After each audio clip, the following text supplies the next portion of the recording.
All right, today we're diving deep, really deep. We're going to connect what's on your dinner plate to the absolute core of your biology. We're going to explore how the food you eat has a direct line to you at the most fundamental level imaginable, the level of the cell. So let me just start by asking you something. What could you possibly have in common with a shark deep in the ocean or an eagle soaring high above the clouds? I mean, really think about it. The answer, I promise you, is probably not what you're thinking, but it's something that connects every single living thing on this planet. The answer is the cell, that one tiny, fundamental unit of life. There's this great line from our source material that just says it all. The cell, it is the origin of everything. That's it. That's the common thread, the biological blueprint that ties all of us together. Okay, but how? How does one little blueprint manage to build, well, everything? A shark, an eagle, and you. That's what we're digging into first. You see, the real magic isn't just the cell itself, but its incredible ability to divide, to change, to specialize. And just look at this in action. It's the same basic building block, right? But depending on the environment, you get these wildly different results. For a life in the water, boom, cells are programmed to become gills, fins, all of it. But for the sky, that same machinery pumps out wings and feathers. It's just incredible proof that one blueprint can basically build anything. All right, so we've seen what cells can build on the outside. Now, let's go inside.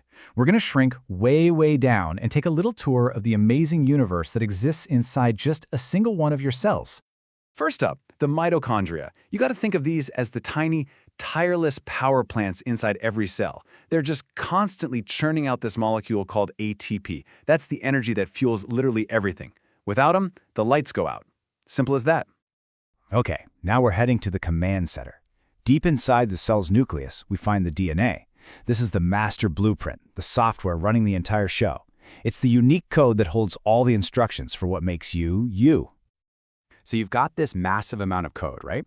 How do you cram it all into a microscopic space? You know, it's like organizing a giant library. You need a really, really good filing system. And that's exactly what chromosomes are. They're just these tightly wound packages of DNA that keep everything neat and tidy. And get this is where it gets kind of weird. You'd think, okay, more complex creature, more chromosomes, right? Nope. We humans have 46. Our close cousins, chimpanzees, have 48. And a dog? Your dog has 78. It's a perfect reminder that it's not the number of folders you have, it's what's written in them that counts. Okay, let's zoom back out now and see how this whole cellular machine scales up to build an actual person. We're going to follow the journey from one single cell all the way up, and trust me, the numbers here are absolutely mind-boggling. It all starts with this. Just one. A single cell, holding that entire DNA blueprint we were just talking about. Everything you are right now, it was all packed inside this one tiny starting point. And then, whoosh, an explosion of cell division, all guided by that DNA. That one cell just multiplies and multiplies. By the time a baby is born, it's already made of about 1 trillion cells. A trillion! And it just keeps going. As we grow up, that community of cells expands to, wait for it, an estimated 30 trillion cells. I mean, can you even wrap your head around that number? It's just staggering. But here's the cool part. It's not just a giant pile of 30 trillion identical cells. No way. That DNA blueprint gives every single cell a job. You've got liver cells, heart cells, muscle cells, all working together in this incredibly complex, beautiful network that makes you, you. Okay, so 30 trillion cells, got it. But where does your lunch fit into this picture? Let's get super practical with a case study right from our source, how your body actually builds one of the most vital cells you have, a red blood cell.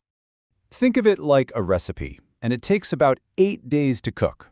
You start with a basic ingredient, a stem cell in your bone marrow, but to turn it into a working red blood cell, you've got to add a few key things from your diet. And as you can see, we're talking iron, vitamin B12, and folate. You miss any one of those, and the whole assembly line just stops. And that iron, it's not just an ingredient. It is absolutely critical. See, a red blood cell is basically just a little bag filled with a protein called hemoglobin. And right at the heart of every single one of those hemoglobin molecules is an atom of iron. That iron atom is the little claw that literally grabs oxygen from your lungs and carries it everywhere else. So this leads to a completely different way of thinking about health, right? From the cellular point of view, a lot of diseases aren't some mysterious force. They're actually just Well, they're supply chain problems. They're what happens when your cells don't get the raw materials they need to do their jobs. And this right here shows you exactly what that looks like. On the left, you've got a healthy blood cell, plump and full of iron, ready to go to work. On the right, that's an anemic cell. See how it's smaller, paler? It just can't carry enough oxygen. This is a deficiency, a problem at the microscopic level. But what we feel is just being tired all the time. And it is not just about iron. You look back at history, and so many major diseases are now understood as just severe nutrient deficiencies. Not enough vitamin C, you get scurvy. Not enough magnesium, you get hypomagnesemia. The pattern is exactly the same. Take away a key building block, the cells can't function, and we give that breakdown a name: disease. So, if the problem is a lack of materials, well, the solution is pretty straightforward, isn't it?